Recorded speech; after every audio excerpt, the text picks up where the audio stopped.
Good morning, dear student. So let's continue with our chapter. So in the last class we were discussing about a clock. Okay. So I describe you that a clock has three hands: hour hand, a minute hand, and second hand, and actually how it's work.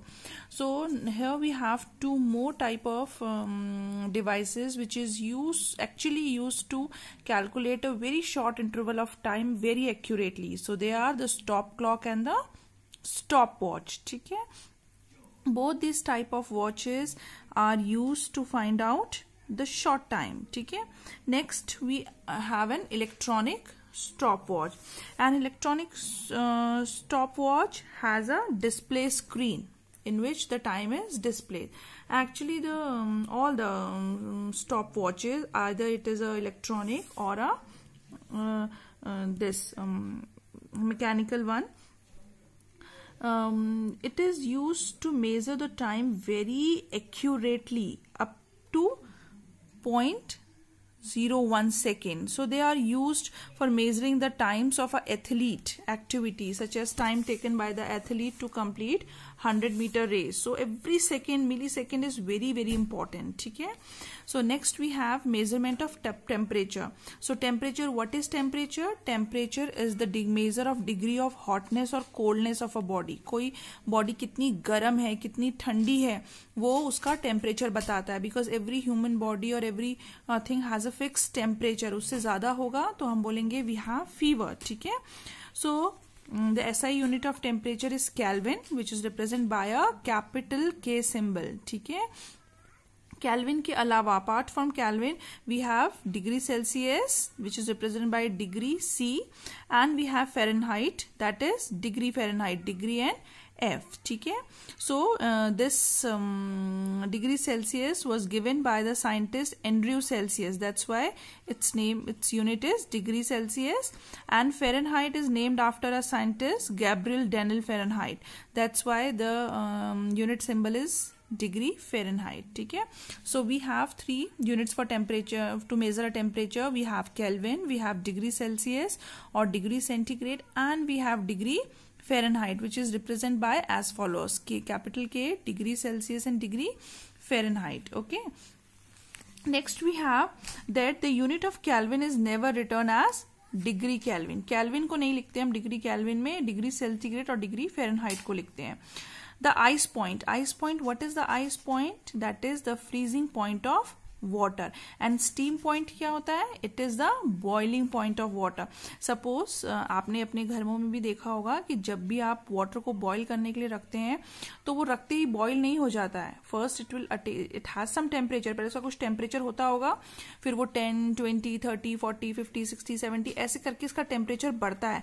जैसे ही वो temperature 100 degree centigrade पे पहुंच जाता है, water start converting from its liquid state to vapour. उससे पहले भी पानी गर्म हो रहा है, मगर 100 डिग्री टेम्परेचर पहुंचते ही water start converting it state, means water from liquid state converts into the vapour state, steam में.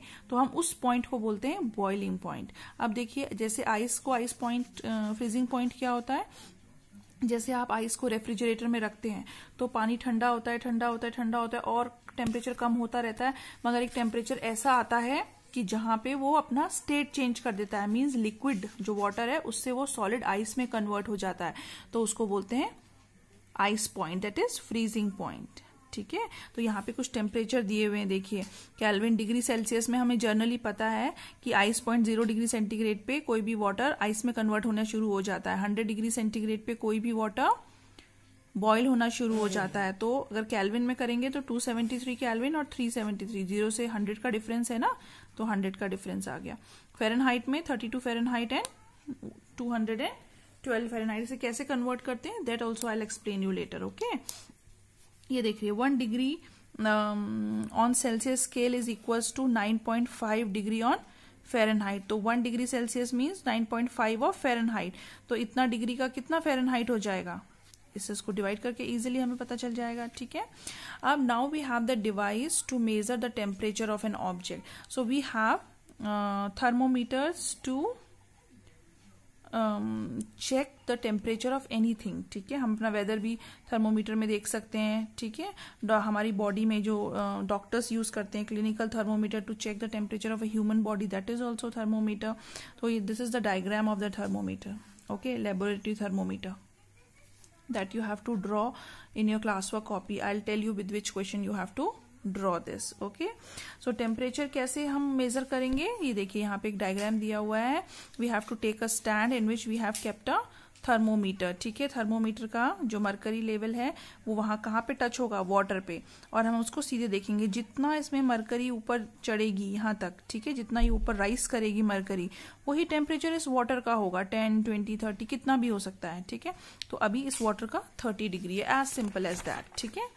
और जो डॉक्टर्स यूज करते हैं उसे क्लिनिकल थर्मोमीटर बोलते हैं। ये देखिए यहाँ पे बल्ब है, हम इसको अपने टांग के नीचे रखते हैं, उसके बाद मरकरी राइज होनी स्टार्ट होती है, ठीक है। जैसे ही मरकरी जहाँ पे राइज होगी तो doctor will check it, see it and tell you the temperature of your body, ठीक है, ओके।